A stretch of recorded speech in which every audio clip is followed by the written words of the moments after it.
आशा करती हूँ आप अपने घरों में कुशल मंगल होंगे। आज हम पढ़ेंगे सामाजिक विज्ञान में हमारे अतीत भाग 3 इतिहास का पहला अध्याय कैसे, कब और कहां। प्यारे बच्चों, सबसे पहले आपको अतीत शब्द का मतलब पता होना चाहिए। इसके बारे में आपने कक्षा 6ठी और 7वीं में जरूर पढ़ा होगा। अतीत शब्द का मतलब है कोई ऐसी घटना जो आपके साथ शायद कल, 1 साल पहले या 10 साल पहले घटित हुई हो, उसे अतीत कहते हैं। चलो बच्चों, अब हम अपने पाठ को शुरू करते हैं, जिसमें हम पढ़ेंगे पुस्तक में दिए गए शीर्षक के बारे में और उसके अंदर अनुच्छेद के बारे में। पाठ में दिए गए चित्रों, गतिविधि और स्त्रोत्रों को विस्तार पूर्वक पढ़ेंगे।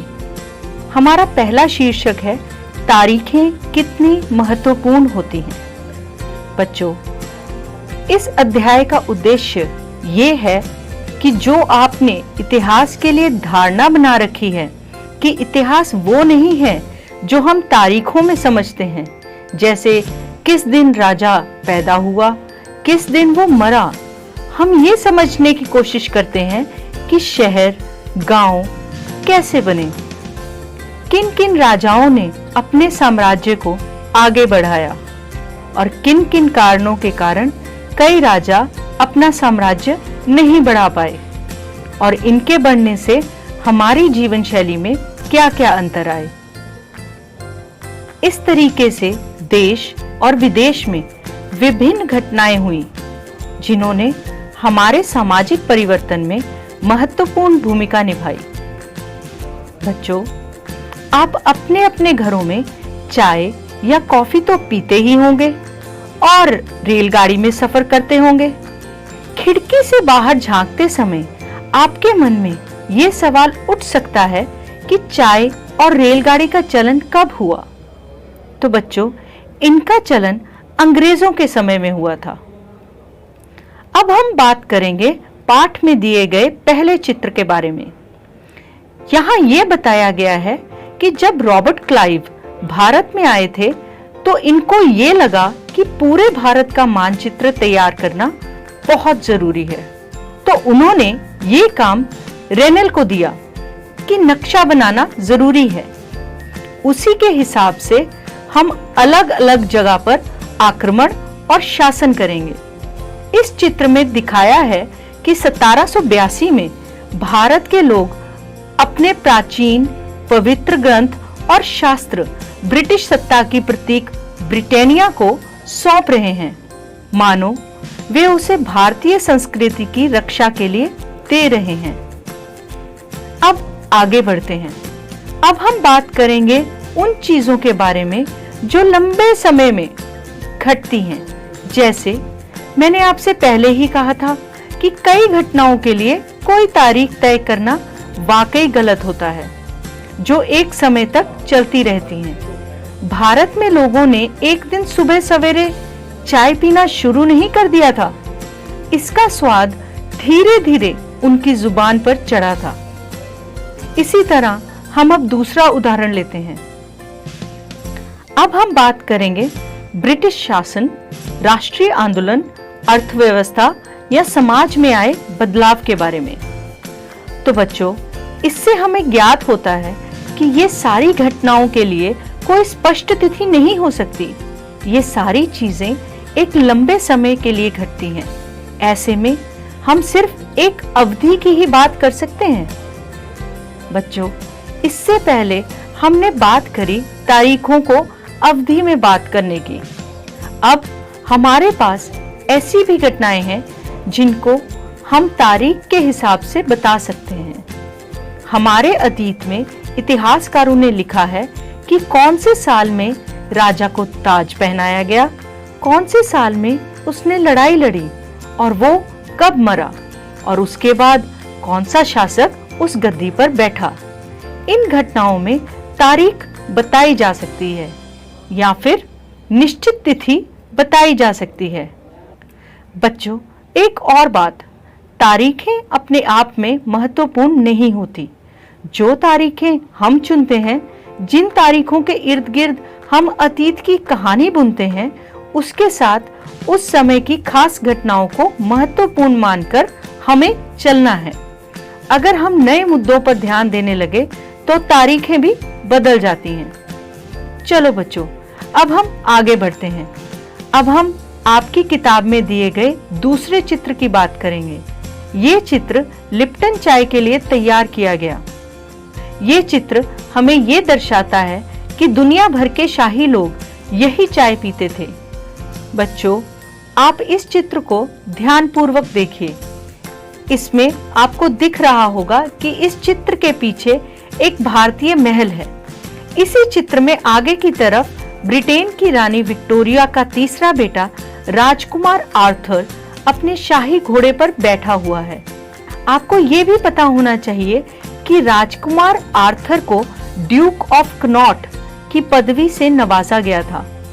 तो हमें बच्चों इस बात से पता लगता है कि पुराने विज्ञापनों से हमें ये समझने में मदद मिलती है कि नए उत्पादों के लिए बाजार उस समय में किस तरह तैयार हुए और किस तरह नई रुचियां चलन में आईं। हमें इन विज्ञापनों से पसंद और नापसंद का भी पता चलता है। चलो बच्चों, अब हम आगे बढ़ते हैं। अब हम बात करेंगे ब्रिटिश शासनकाल में आए ब्रिटिश गवर्नर जनरलों की। भारत में ब्रिटिश इतिहासकारों ने जो इतिहास लिखे, उनमें हर एक गवर्नर जनरल का शासनकाल महत्वपूर्ण है। इनका इतिहास प्रथम गवर्नर जनरल वॉरेन हेस्टिंग के शासन से शुरू होता है और इसका इतिहास आखिरी वायसराय लॉर्ड माउंटबेटन के साथ खत्म होता है। आपकी किताब के तीसरे चित्र में गवर्नर जनरल वॉरेन हेस्टिंग का चित्र है, जो 1773 में भारत के पहले गवर्नर जनरल बने। ब्रिटिश इतिहास की किताबों में गवर्नर जनरलों के कारनामों, जीवन शैलियों में, उनकी गौरव गाथाओं और तस्वीरों में उनके भव्य व्यक्तित्व को उभारा जाता था। बच्चों, हम अलग अलग अध्यायों में दूसरे governor general Hastings, Wellesley, Bentinck, Dalhousie, Canning, Lawrence, Lytton, Ripon, Curzon, Hardinge, Irwin, इन सब के बारे में पढ़ते हैं। ब्रिटिश इतिहास में गवर्नर जनरलों और वायसरायों का ही सिलसिला बताया गया है। इन किताबों में सारी तारीखों का महत्व इन अधिकारियों, उनकी गतिविधियों, नीतियों के आधार पर ही तय होता था। इन लोगों के जीवन के बाहर कोई चीज नहीं थी, जैसे कि भारत की अर्थव्यवस्था। विभिन्न समूहों और वर्गों की गतिविधियों के बारे में ये ध्यान नहीं देते थे। बच्चों, जब हम कोई इतिहास लिखते हैं तो उसे टुकड़ों या अध्यायों में बांट लेते हैं ताकि उसे आसानी से समझा जा सके और याद रखा जा सके। इतिहास को हम अलग अलग काल खंडों में बांटने की कोशिश इसलिए करते हैं क्योंकि एक दौर की खासियत और केंद्रीय तत्व अलग अलग होते हैं। इससे हमें एक अवधि से दूसरी अवधि में आए विचारों और बदलावों का महत्व पता लगता है।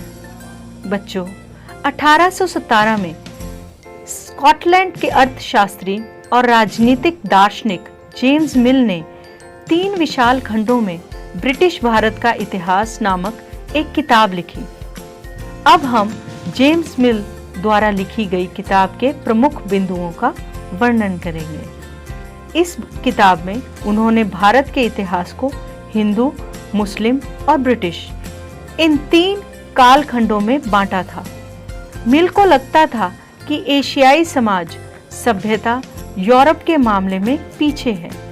भारत में अंग्रेजों के आने से पहले यहाँ हिंदू और मुसलमानों का तानाशाह राज चलता था।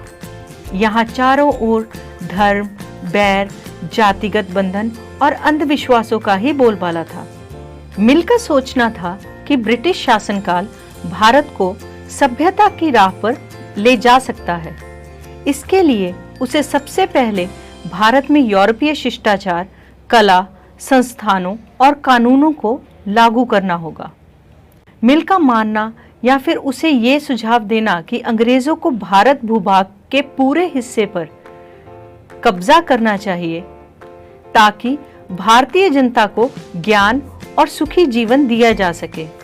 उनका ये कहना था कि अंग्रेजों के बिना भारत प्रगति नहीं कर सकता। इतिहास की इस धारणा में अंग्रेजी शासन प्रगति और सभ्यता का प्रतीक था। इसमें यह बताया गया है कि अंग्रेजी शासन से पहले अंधकार का दौर था।